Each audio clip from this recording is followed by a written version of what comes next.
Hi guys, good evening and welcome back once again to the EdWord. I'm your host Eddie, and in tonight's video I'll be doing a dual episode review. That's right, I will be reviewing not one but two episodes of a show I believe we're all caught up on by this point. I personally was behind on it due to being out of town for the holidays, and this entire freaking month has been so batshit crazy insane for me. I'm not going to go into spoilers.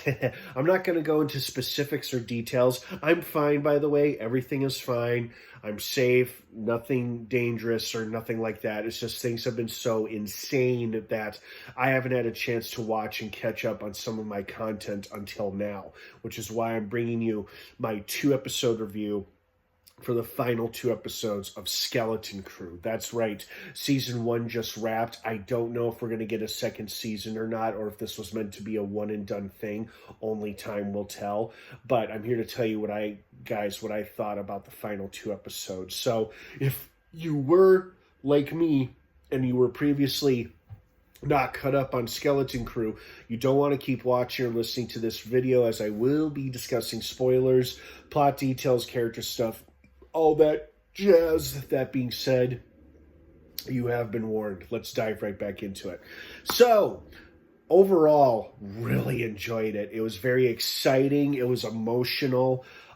Hats off to Jude Law for an exceptional performance where you really love to hate him. Like, he really does become an unlikable prick in these final batch of episodes. It's like he was somewhat likable in the beginning, and then the middle, when he betrayed the kids and became a pirate captain again, he really did an excellent job of playing an unlikable prick. And he's done it before. The Talented Mr. Ripley, Captain Marvel.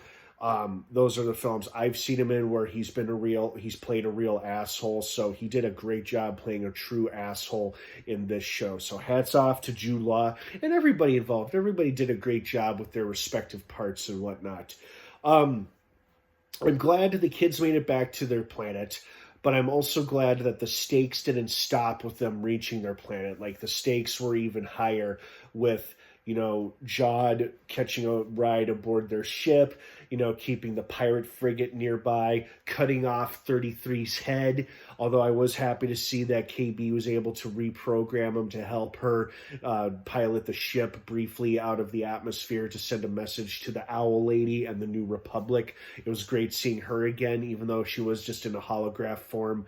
It was great seeing some X-Wings and some New Republic, Old Rebellion ships. I think I saw some Mon Cala ships as well, which means the Mon Calamari were involved, which was pretty exciting to me personally, because I'm a huge fan of Admiral Akbar and the Mon Cala in general.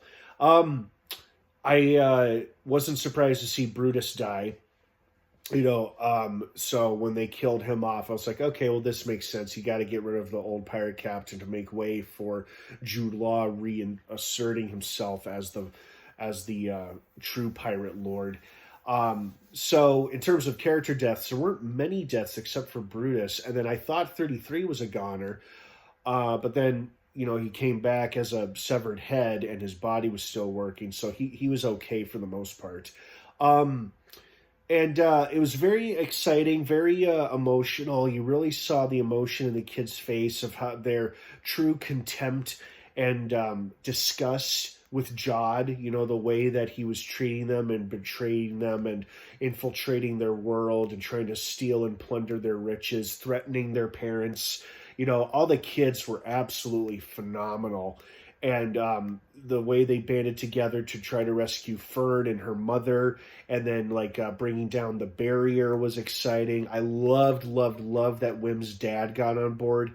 He's kind of getting on my nerves as kind of an annoying do as he says type of guy. But then when he was like, son, you're talking to a System 11 coordinator or whatever, that was pretty cool. And I'm like, okay, he's on board. This is good. I like this. So I wonder what the future holds for AT-AT, and now that it's out in the open, the barrier's been destroyed or at least taken down. The supervisor is dead. Well, if he was ever really alive, because the supervisor was a droid. I do like how the supervisor was up to date enough to realize that the last transmission they got about the Jedi was that they were all traitors, which I'm sure is something that the Empire sent out right after Order 66 occurred. So I like how he caught Jod in a lie like that, but it didn't matter much because then Jod took his lightsaber and skewered the supervisor. So I was also surprised with how it ended.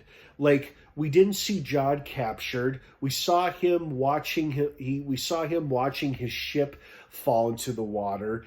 A lot of the pirates, were aboard that ship, but they seemingly escaped out into AT-AT and the planet. New Republic was still around, but we didn't see them take the Jod or any of his pirates into custody. They didn't touch base with the residents of AT-AT. We have no idea what's going to become of any of these characters or this planet, if it'll have a part to play in any future Star Wars projects, or, like I said, if this was a one-and-done thing. So I was surprised at how abruptly it ended, although it did end with the kids reuniting with KB safe and sound and having saved the day, saved their world, and being reunited with their parents. So at least that brought us some sense of closure. But overall, I really enjoyed these final 2 episodes. And again, exceptional job and performance by Jude Law as a really unlikable prick. Well done, sir. Like you as an actor, but your character was a jerk.